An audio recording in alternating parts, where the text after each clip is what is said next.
가장 중요한 문제 앞에 서게 하시는 예수님이라는 제목으로 함께 은혜를 나누도록 하겠습니다. 6년 전이죠. 2014년에 그 용인에 있는 한 초등학교의 가을 운동회에서 있었던 일이 큰 화제가 되었던 적이 있습니다. 당시에 6학년이었던 한 학생은요, 그 연골이 더 이상 성장하지 않는 연골 무형성증을 앓고 있었습니다. 그래서 또래 친구들보다 한 30cm 정도가 작았습니다. 이 아이에게 가장 고통스러웠던 날은 운동의 날이었습니다. 이제 달리기 시합을 하면 이 장애 때문에 항상 꼴등을 할 수밖에 없는 상황이었기 때문입니다. 어떤 날은 운동회 당일에 가족들에게 안 가면 안 되냐고, 이 운동회 가기 너무 부담스럽다고 그렇게 얘기를 해서 가족들이 참 슬펐다고 그런 이제 인터뷰가 있었습니다. 그리고 자신에게 집중되는 그런 시선들도 참 부담스러웠을 겁니다.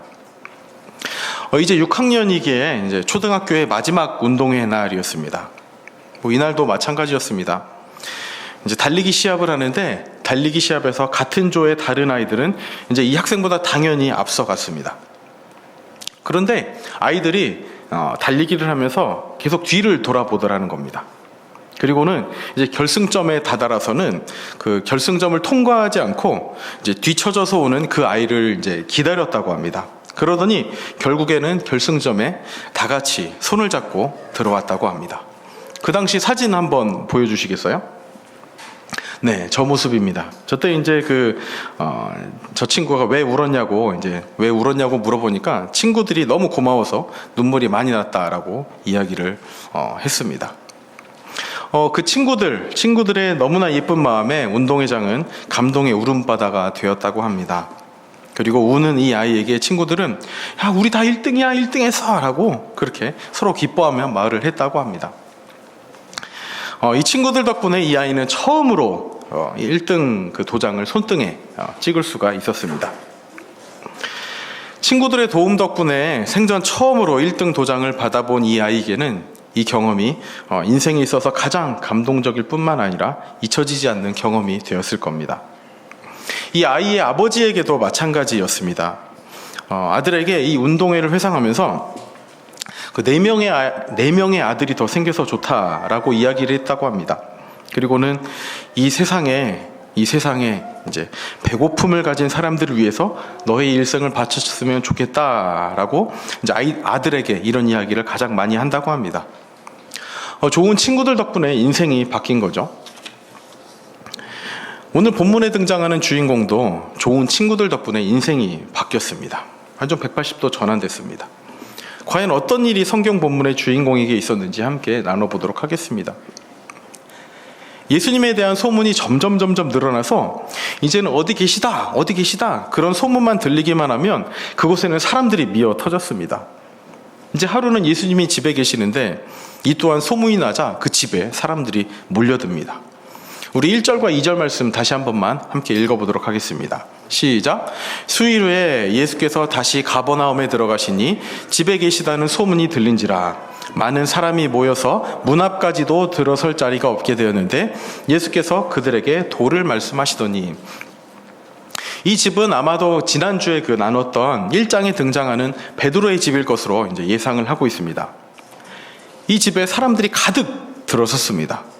집 안에뿐만 아니라 집 밖에도 예수님 한번 보려고, 예수님의 말씀을 한번 들으려고 사람들이 미어 터지게 몰려들었습니다. 이렇게 몰려든 사람들에게 예수님은 말씀을 가르치셨습니다. 아마 집 밖에 있는 사람들은 무슨 이야기를 하시는지 귀동냥으로밖에 들을 수 없는 그런 상황이었을 것 같습니다. 그런데 이런 상황에 민폐인 한 무리가 등장을 합니다. 환자가 있는 들것을 든 4사람이 이 무리를 비집고 들어서는 겁니다. 조금만 비켜주세요. 잠깐만요. 이렇게 외쳤겠죠. 안 그래도 발 디딜 틈이 없는데 그 사이를 한 사람도 아니고 들것을 든 무리가 비집고 들어가는 그런 상황이었습니다. 아마 이런 그 광경이 어땠을지는 이렇게 상상이 되실 겁니다. 이들이 시도했던 것은 이 들것을 들고 예수님 앞까지 가는 것이었습니다. 즉 그렇게 사람들이 많은데, 집 밖에도 사람들이 많은데 그 집 밖에 있는 사람들을 비집고 문으로 들어가서 예수님 앞에 도달하는 것이 이들의 목적이었습니다. 그런데 이것이 가능한 환경이었을까요? 당연히 아니었을 겁니다. 그래서 플랜 B, 일단 문으로 들어가는 것은 불가능한 것이 깨달아졌으니까 이제 두 번째 작전을 시행합니다. 어떤 것이었냐면 오늘 본문 말씀을 읽은 것처럼 천장으로 들어갈 계획을 세운 겁니다. 우리 4절 말씀을 다 함께 읽어보겠습니다. 4절입니다. 시작. 무리들 때문에 예수께 데려갈 수 없으므로 그 계신 곳에 지붕을 뜯어 구멍을 내고 중풍병자가 누운 상을 달아내리니. 그 당시의 집은요, 지붕이 이렇게 평평했습니다. 그래서 지붕에 올라가서 뭐 사람이 있을 수도 있었고, 뭐 간단한 모임도 할 수가 있었습니다. 뭐 바람도 쐬고, 세탁물도 말리고, 또 식사도 하고, 그리고 사도행전 10장에 보면 베드로가 여기 지붕에 올라가서 기도를 하는 장면이 나오기도 합니다. 이렇게 당시에 다양한 용도로 사용이 됐던 곳이 당시에 지붕이었습니다. 그리고 지붕에 올라갈 수 있는 그 사다리가 항상 집 한켠에 놓여져 있었습니다. 누워있는 사람을 사다리를 통해서 천장에 올린다. 이 상황이 머리로 그려지십니까? 어쨌든 쉽지 않은 방법으로 천장까지 올라갔습니다. 그리고 천장을 파기 시작했습니다. 당시 지붕의 재질은요, 그 목재 들보 위에 뭐 갈대, 가신덤불 이런 걸 얹은 다음에 한 20cm에서 30cm 정도 되는 진흙을 덮었다고 합니다. 일단 흙이라고는 하지만 뭐 비도 피하고 어느 정도의 난방도 유지하고 또 그 위에서 이제 사람들이 올라갈 수 있을 정도라면은 뭐 두께는 말할 것도 없고 그래도 단단하게 그 공사가 된 천장이었을 겁니다. 어쨌든 그렇게 이제 견고한 천장, 흙으로 됐지만 견고한 천장을 부수면서까지 구멍을 내고 있습니다. 자, 일단 그 집 안의 상황에 대해서 한번 우리 생각해 봤으면 좋겠습니다. 집 안의 상황은 어땠을까요? 집 안에는요, 발 디딜 틈이 없이 사람들이 빽빽하게 있었습니다. 이제 당시 집의 그 방 크기가요, 한 5m가 채 되지 않는 크기였다고 합니다. 집 안에는 발 디딜 틈 없이 사람들이 빽빽히 있었습니다. 그렇게 넓지 않은 곳에 사람들이 움직이기 힘들 정도로 들어가 앉아있는 상태였습니다. 그런데 갑자기 천장에서 흙이 떨어지기 시작한 겁니다. 아, 뭐야, 왜 자꾸 흙이 떨어져? 그래서 위를 싹 봤더니 몇몇 사람들이 지붕을 부수고 있는 겁니다. 아, 쟤네들 뭐야, 왜 지붕을 부수고 난리야? 막 난리가 났겠죠. 아, 쟤네들 뭐야 하면서 이제 머리에 떨어진 흙 털고 그렇게 난리가 났을 겁니다. 구멍을 어느 정도 내야 했을까요? 이제 사람 한 명이 이제 누워 있긴 하지만 뭐 비스듬이라도 이제 안정적으로 내려갈 수 있을 정도로 이제 구멍을 냈어야 했습니다. 순간 집은 아수라장이 됐을 겁니다. 그리고 끈을 달아서 천장으로 중풍병자를 내립니다. 자, 사람들의 반응이 어땠을까요? 그리고 그 집에 이 침상, 들 것이 들어갈 자리가 있었을까요? 안 그래도 좁은 공간 더더더 막 낑겨 앉으면서 뭐 이렇게 이 들 것이 놓일 자리가 가까스로 마련이 됐을 겁니다. 이제 방 안에 있던 사람들, 그렇게 이제 떨어지는 흙을 맞았던 그 사람들은 어디에 집중을 할까요? 짜증이 가득한 채 이 들것에 실린 사람들, 그리고 천장에서 흙을 팠던 사람들 한번 째려본 다음에 아마도 예수님의 입술에 집중을 했을 것입니다. 한번 생각해 보십시오. 우리가 지금 이렇게 예배를 드리고 있는데 누가 예배당 천장을 부수면서 막 내려오려고 하는 겁니다. 예배당에 그렇게 좀 이상한 방식으로 들여오려고 하는 겁니다. 뭐 예배 중이니까 이렇게 선뜻 뭐 나서서 이제 뭐야 막 이렇게 얘기하지는 못했겠지만 그래도 이제 이렇게 앞에 서 있는 사람이 책임지고 이 상황을 정리하기 위해서 한마디 해주기를 바라지 않겠습니까? 아마 여기 집안에 있던 사람들도 마찬가지였을 겁니다. 예수님, 이 민폐인 사람들에게 따끔하게 한 말씀 해주십시오. 정말 저 사람들에게 따끔하게 혼을 내주십시오. 이것을 바라면서 예수님께서 한마디를 해주시기를, 예수님의 입에서 어떤 말이 떨어지기를 그렇게 귀 기울여 예수님의 입술을 집중하고 있었을 겁니다. 그리고 중풍병자를 앓고 있는 그 환자와, 중풍병을 앓고 있는 환자와 이 중풍병자의 친구들은 어디에 집중을 했을까요? 다른 사람들의 따가운 시선과 눈총을 피한 채 지금 정말 절박한 심정으로 나온 자신과 자신의 친구들에게 예수님께서 그들의 바람대로 이루어지기를 바랬을 겁니다. 즉 중풍병자와 중풍병자의 친구들 또한 예수님의 입술을 집중했을 겁니다. 예수님께서 그 어떤 병도 고치시는 능력이 있다고 들었습니다. 그 능력으로 제 친구의 병도 고쳐주세요. 그 위대한 능력으로, 그 놀라운 능력으로, 그 병 고치시는 능력으로 제 친구의 병, 그리고 중풍병자에게는 저의 병도 고쳐주세요 라고 이렇게 바랐을 것이 분명합니다. 모두가 예수님의 입에서 어떤 말이 떨어지기를 주목하고 있는 그때 드디어 예수님의 입술이 열렸습니다. 그리고 이렇게 말씀하셨습니다. 작은 자야, 내 죄사함을 받았느니라. 우리 5절 말씀 함께 읽어보도록 하겠습니다. 시작. 예수께서 그들의 믿음을 보시고 중풍병자에게 이르시되 작은 자야, 내 죄사함을 받았느니라 하시니. 한번 다 함께 생각해 보셨으면 좋겠습니다. 작은 자야, 얘야. 이거는 따뜻하게 가족을 부르듯이 부르는 그런 따뜻한 호칭입니다. 작은 자야, 얘야, 너가 죄사함을 받았다. 이 이야기를 들은 사람들의 반응이 어땠을까요? 일단 이 대답은요, 아무도 원하지 않는 대답이었습니다. 그 민폐인 무리를 혼내는 그런 말씀도 아니었고, 다른 사람의 집을 부셔가면서까지 친구의 치료를 위해 모든 것을 걸었던 그들을 향한 치료의 말씀도 아니었습니다. 단지 죄사함에 관한 말씀이었습니다. 이 말씀은요, 아무도 예상하지 못했고 누구도 그 자리에서, 그 상황에서 듣고 싶었던 대답은 아니었습니다. 자, 여기서 한번 질문을 드려보겠습니다. 오늘 본문에서 가장 불쌍한 사람은 누구라고 생각이 드십니까? 괜히 예수님 보려고 따라왔다가 지붕에서 떨어지는 흙을 맞은 사람들? 민망한 상태로 사람들의 따가운 시선을 받으며 누운 채로 들것에 누워 천장에서 내려온 중풍병자? 정말 힘든 수고를 하고 이렇게 천장까지 뜯어가면서 내려왔는데 원하는 답을 예수님께 듣지 못한 중풍병자의 친구들? 아니면 천장이 뜯겨진 집주인? 누가 가장 불쌍할까요? 자, 한 가지 질문을 더 드리겠습니다. 예수님의 입에서 작은 자야, 얘야, 너가 죄사함을 받았다, 이 말씀에 정말 만족스러웠던 사람은 누구일까요? 사람의 틈을 어렵사리 뚫고 들어가 그것도 모자라 천장에 올라가 다른 사람의 집 천장까지 구멍을 뚫은 그 친구들은 예수님의 이 대답이 만족스러웠을까요? 신락 같은 희망으로 예수님만 만나면 나을 수 있을 거야 라고 생각했던 그 중풍병자? 누구도 만족스럽지 않았을 겁니다. 방금 가장 불쌍한 사람, 가장 만족스러웠을 법한 사람이 누구인지를 여쭤봤습니다. 거기에 대한 예수님의 대답은 의외의 대답이었습니다. 이 말이 즉슨 예수님은 우리의 상황이 불쌍하기 때문에 그 불쌍한 상황을 해결해 주시기 위해서 오신 분이 아니라는 말씀입니다. 예수님은 우리를 만족시키시기 위해서 우리가 심정적으로 만족해야 할 만한 그 모범답안을 제시해 주셔서 그 만족 가지고 살아가는 분도 아니십니다.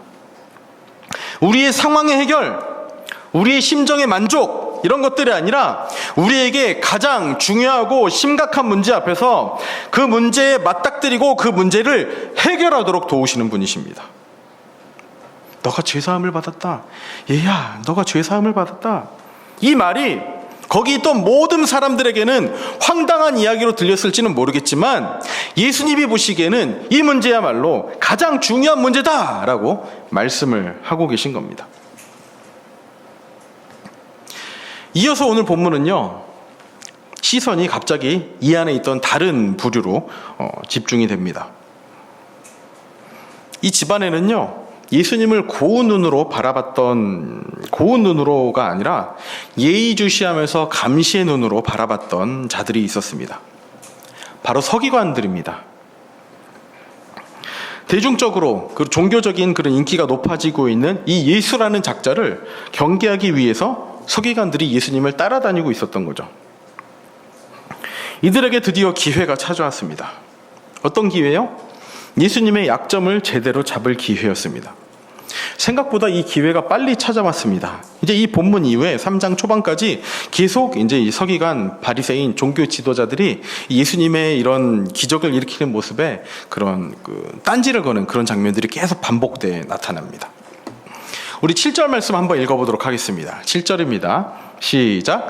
이 사람이 어찌 이렇게 말하는가? 신성모독이로다. 오직 하나님 한 분 외에는 누가 능히 죄를 사하겠느냐. 어떻게 보면 가슴 훈훈한 그런 치료의 이야기로 마무리가 될 수 있는 이 일이 커져서 종교 지도자와의 마찰로 이어지고 있습니다. 죄사함? 죄사함? 죄를 사하는 것은 하나님 한 분께만 속한 이야기인데 감히 죄사함? 너가 뭔데 죄사함?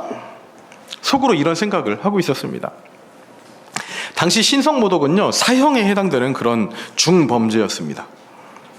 그래서 종교 지도자들도 예수님의 이 말씀을 심각하게 받아들이고 이제 거기에 속으로 생각하고 있었던 거죠. 예수님께서는 이 마음을 아시고 다음과 같이 말씀하십니다. 9절입니다. 9절 다 함께 읽겠습니다. 시작. 중풍병자에게 내 죄사함을 받았느니라 하는 말과 일어나 내 상을 가지고 걸어가라 하는 말 중에서 어느 것이 쉽겠느냐. 우리도 함께 예수님께서 묻고 계신 이 질문에 대한 대답을 함께 고민해 봤으면 좋겠습니다. 자, 이 두 말 중에서 어느 것이 더 쉽습니까? 병으로 어떤 사람이 누워 있습니다. 그 사람에게 당신은 죄사함을 받았습니다.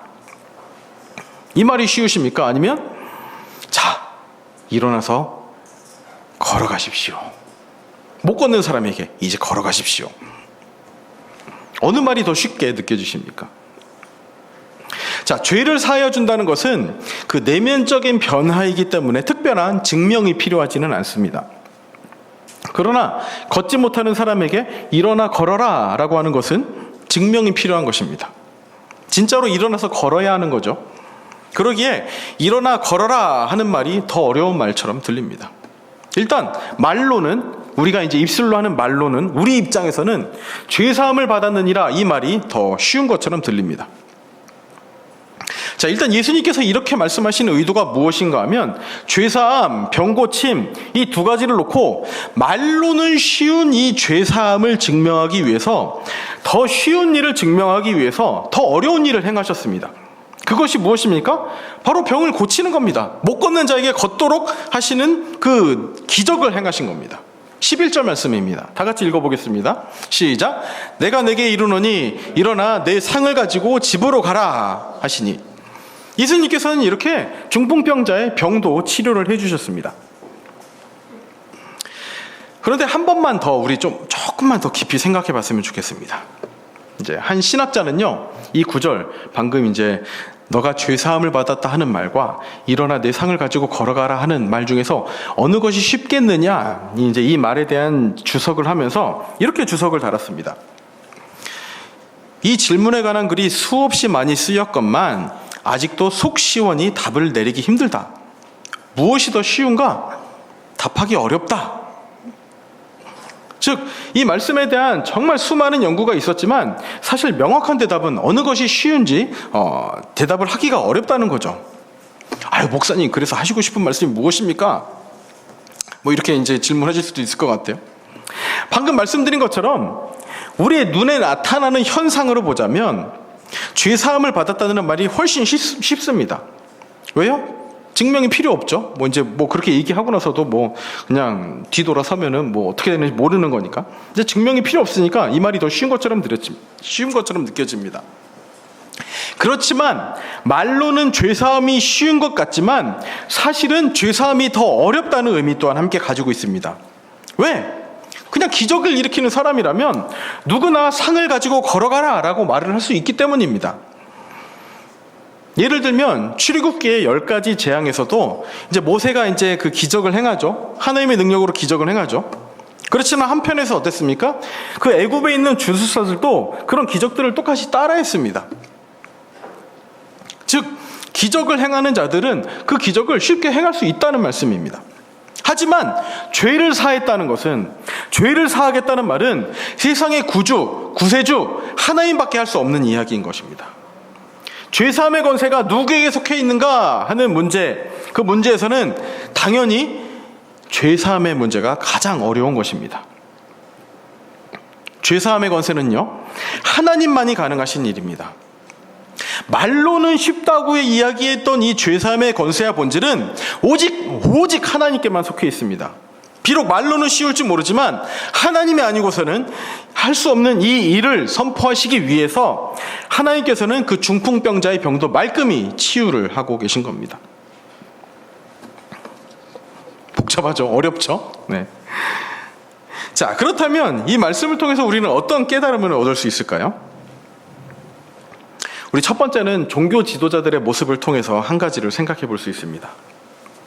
정말 그 성경을 볼 때마다, 이 복음서를 읽을 때마다 정말 신기한 장면이 있습니다.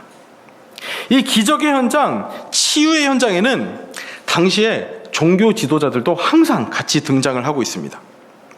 자, 이 비좁은 집안에도 얼마나 열심이었으면 거기에 들어가 앉아 있었습니다. 그런데 더 신기한 것은 그렇게 많은 기적과 치유를 옆에서 보고 있으면서도 변화가 일어나질 않습니다. 예수님을 믿지 않는 것은 물론이고 기적을 더 볼 때마다 예수님을 죽여야겠다는 생각을 더 확고하게 가지고 있습니다. 예수님을 없애고 싶은 이들은, 이 종교 지도자들은 맞는 말 한 가지와 틀린 말 한 가지를 하고 있습니다. 맞는 말은 무엇입니까? 하나님 한 분 외에는 죄사함의 권세가 있을 수 없다. 하나님 한 분 외에는 이 죄사함의 권세를 누구도 행할 수가 없다. 이 말은 맞는 말이에요. 그렇지만 틀린 말은 무엇입니까? 그런데 감히 너가 죄사함을 한다고? 하나는 알고 난 놓고 기억자 모르는 그런 어리석은 무리들이 당시의 종교 지도자들이었습니다. 자신의 기득권을 잃기 싫어서, 자신들이 가지고 있는 그 선입관을 놓지 못해서, 예수님께서 보여주시는 기적을 그대로 받아들이지 못하고 예수님께서 선포하시는 말씀을 그대로 받기만 하면 되는데 그렇게 하지 못해서 예수님을 더욱 적대시하는 사람들이 바로 이들입니다. 성경에는 그렇게 능통했으면서도 성경이 이야기하는 핵심과 진리에서는 점점 더 멀어지고 있는 이들의 모습에서 어떻게 보면 우리의 모습이 보이지 않습니까? 내가 가진 색안경을 끼고 진리를 마주서면 진리와 더 멀어질 수도 있습니다. 아유, 예수님은 나한테 이렇게 하셔야지. 하나님은 나한테는 이 정도는 해주셔야 되는 거 아니야? 하나님은 나에게 이런 분이셔야지. 하나님, 저한테 어떻게 이러실 수가 있어요? 이런 고정관념을 가지고 예수님을 마주한다면, 하나님을 마주한다면 하나님의 진짜 모습이 제대로 보이지 않는다는 말씀입니다. 당시의 종교 지도자들은요, 자신이 가진 선입관과 마주하고 싸웠어야 합니다. 메시아는 이렇게 나타나야 돼 라는 그 선입관을 버렸어야만 합니다. 이 선입관이 얼마나 무섭습니까? 결국은 예수님을 죽음의 자리로 내몰게 됩니다. 우리도요, 우리가 원하는 그런 모습이 아니라, 그런 하나님의 모습이 아니라 하나님의 있는 모습 그대로를 받아들여야 합니다. 그런 저와 여러분들이 되시기를 진심으로 소원합니다. 둘째는요, 이 중풍병자의 친구들과 중풍병자의 모습을 통해서도 한 가지를 생각해 볼 수 있습니다. 안타깝게도요, 본문에는요, 작은 자야 너가 죄사함을 받았다라는 이 말씀에 대한 이 중풍병자의 반응, 친구들의 반응이 나오지는 않습니다. 그렇지만 한번 생각해 보겠습니다. 작은 자야, 얘야, 너가 죄사함을 받았다. 친구들은 이 얘기를 듣고 어떤 생각이 들었을까요? 그리고 누워있던 중풍병자는 어떤 생각이 들었을까요? 와, 예수님께서 나의 죄를 사해 주셨다. 와, 정말 기쁘다. 그런 생각이 들었을까요? 아마 이런 생각이 들지는 않았을까 생각이 듭니다. 아, 뭐야, 죄사함? 아니, 내 앞에 정말 중요하고 심각한 문제를 들고 왔는데 당장 직면한 문제가 이렇게 큰데 죄사함? 죄사함이라고? 예수님, 지금 죄사함을 원하는 게 아니라 지금 내 눈앞에 내가 제일 불편한 문제, 이것 좀 해결해 달라고요. 예수님, 사람들에게 욕먹으며 가면서까지 이렇게 힘들게 이 자리에 왔는데 고작 하시는 말씀이 죄사함에 관한 말씀일까요? 말씀뿐인가요? 저에게는요, 죄를 사해 주시는 것이 아니라 먼저 치료가 필요합니다. 그래야 사람 대접받으면서 살 수 있습니다. 이렇게 외쳤을 겁니다. 속으로라도 그렇게 외쳤을 것 같아요. 그도 그럴 것이요. 당시의 사회적 인식에서는 이런 심각한 병에 걸린 그 이유가 죄 때문이라고 생각을 했습니다. 자, 요한복음 9장 2절 말씀 한번 제가 읽어드리도록 하겠습니다. 제자들이 물어 이르되 랍비여, 이 사람이 맹인으로 난 것이 누구의 죄로 인함이니까? 자기이니까 그 부모이니까? 예수님의 제자들이 예수님께 묻는 질문입니다. 예수님, 이 사람이 앞을 보지 못하는 이유가 그것이 누구의 죄 때문입니까? 부모 죄입니까? 자기 죄입니까? 즉, 앞을 보지 못하는 것이 죄의 문제라고 당연시하게 제자들도 생각을 하고 있었던 거죠. 그러니까 이 중풍병자는 일단은 죄의 문제가 해결된다 할지라도 몸이 성하지 않는 이상은, 몸이 온전해지지 않는 이상은 다른 사람들이 이 사람을 죄인으로밖에 볼지 못하는 상황이었습니다. 그러니 이 중풍병자는 예수님, 몸이 온전치 못한데 그래서 죄인 취급받고 있는데 죄에 대한 이야기가 무슨 소용이 있습니까? 죄사함을 받는다 한들 이렇게 몸이 온전하지 않는 모습으로는 저는 또다시 죄인 취급을 받을 수밖에 없습니다 라고 하소연을 하고 있는 상황입니다. 몸은 비정상인 죄사함은 필요가 없게 여겨지는 거죠. 그러나 예수님께서는 어떤 분이십니까? 내가 생각하기에, 내 눈으로 보기에 제일 중요하고 심각했던 문제보다 더 중요하고 시급한 문제 앞에 우리를 세우십니다. 우리 성도님들에게 묻습니다. 예수님 한 분으로 만족하십니까? 아멘이십니까? 여러분 앞에 놓인 제일 심각한 문제, 정말 힘든 문제를 당장 해결해 주지 않으신다 할지라도 그래도 만족하십니까? 아멘이십니까? 내 죄의 문제를 해결해 주신 그 하나님, 그 예수님, 그렇게 이 땅에 오신 예수님, 그 한 분만으로 만족하십니까? 우리는 보통 이렇게 이야기를 합니다. 정말 나한테 이것만 있으면 만족스러울 텐데, 이것만 있으면 정말 행복하다고 느낄 텐데, 이것만 있으면 내가 힘든 모든 거 다 날려버릴 수 있을 텐데. 만약 가난한 사람이 있다면 이런 걸 바라죠. 돈만 있으면 내가 살맛이 날 텐데, 더 이상 이 돈만 있으면 내가 다른 소원은 없을 텐데. 그렇지만 오늘 본문 말씀을 통해서 예수님께서 하시는 말씀이 무엇입니까? 그건 착각이야. 내가 그것만 만족시켜주면 너는 평생 행복할 것 같지? 며칠만 지나봐. 그 행복은 오래가지 않아. 진짜 행복의 길을 찾고자 한다면 더 깊은 곳을 살펴봐야 한다. 그렇게 말씀하고 계십니다. 우리가 우리의 힘으로는 해결할 수 없는, 절대로 해결할 수 없는, 그리고 얼마나 심각한 문제인지를 깨닫지 못하는 이 죄의 문제를 예수님께서 해결해 주셨다면 이것만으로 우리는 모든 것을 해결받았다, 이렇게 고백을 해야 하는 겁니다. 여러분들도 그렇게 고백하실 수 있으시겠습니까? 오늘 말씀해 주시는 깨달음이 무엇입니까?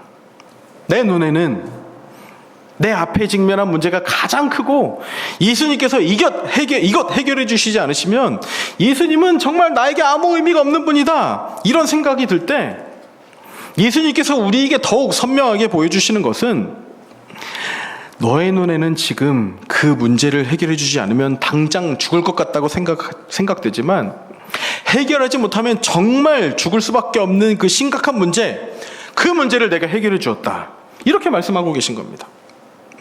그래서 예수님께서는 병을 치료해 주시기 전에 무엇을 하신 것입니까? 먼저 죄사함의 권세를 선포하신 것입니다.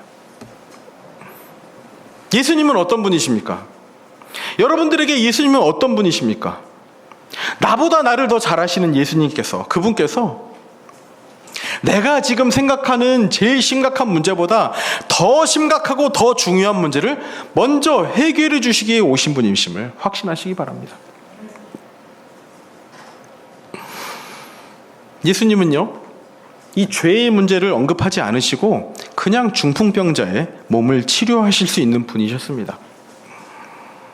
마찬가지로요, 예수님은 지금 우리가 원하는 것, 성공, 명예, 명성, 금전적인 것 얼마든지 줄 수 있는 분이십니다. 우리가 구하는 것을 즉각 주실 수 있는 그런 권세와 능력이 있으신 분이십니다. 하지만 예수님은요, 이 모든 것들이 피상적인 해법임을 아셨습니다.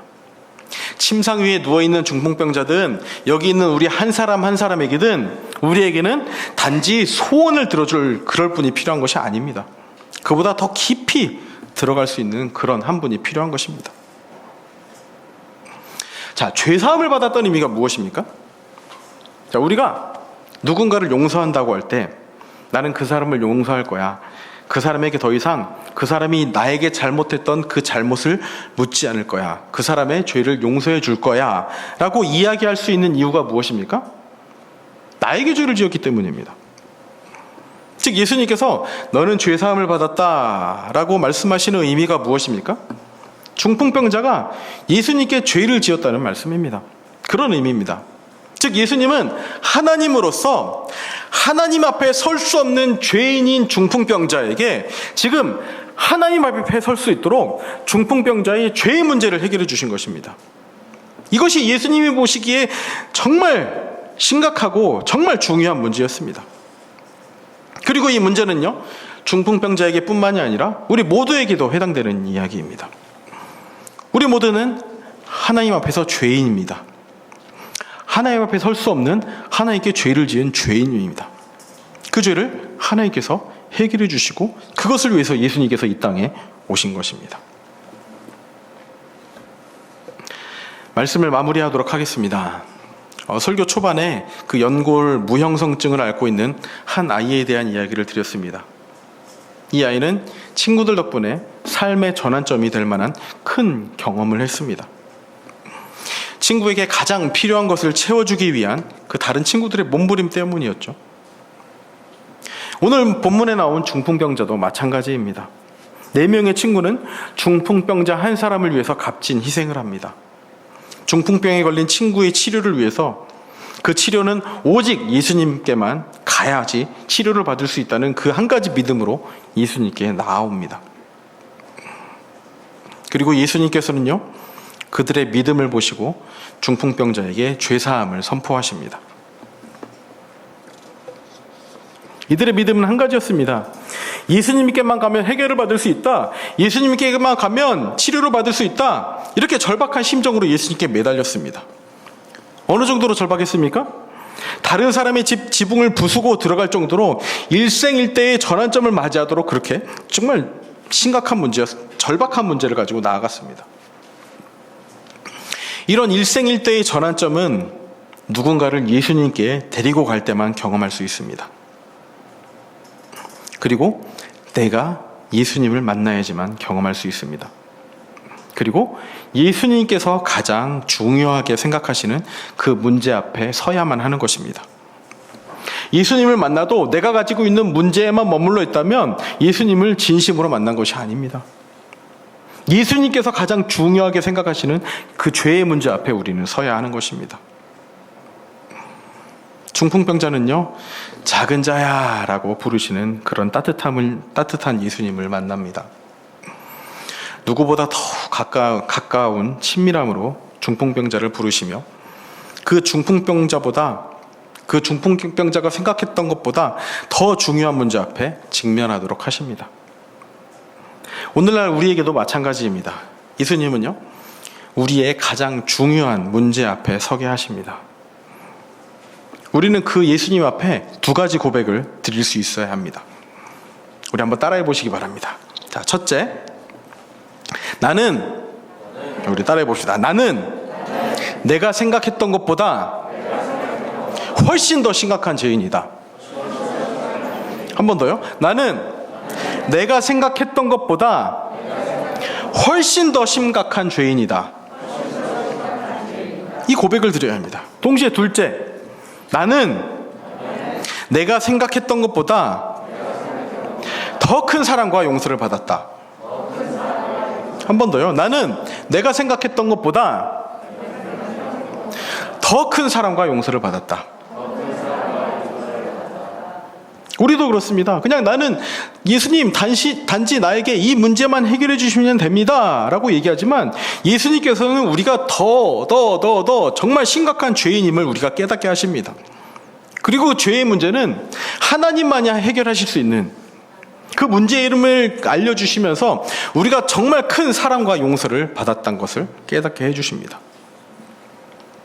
나의 제일 심각한 문제의 해결을 위해 오신 예수님을 기억하는 우리 모든 성도들이 되시기를 바랍니다.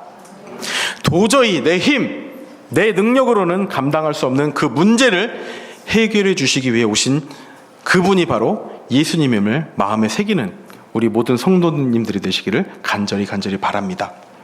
정말 큰 사랑을 받았다는 것, 그리고 그에 앞서 우리는 정말 심각한 죄인이라는 것, 이것을 우리 마음으로 고백하며 나아가는 저와 여러분들이 되시기를 진심으로 소망합니다. 우리 다 함께 기도하시겠습니다.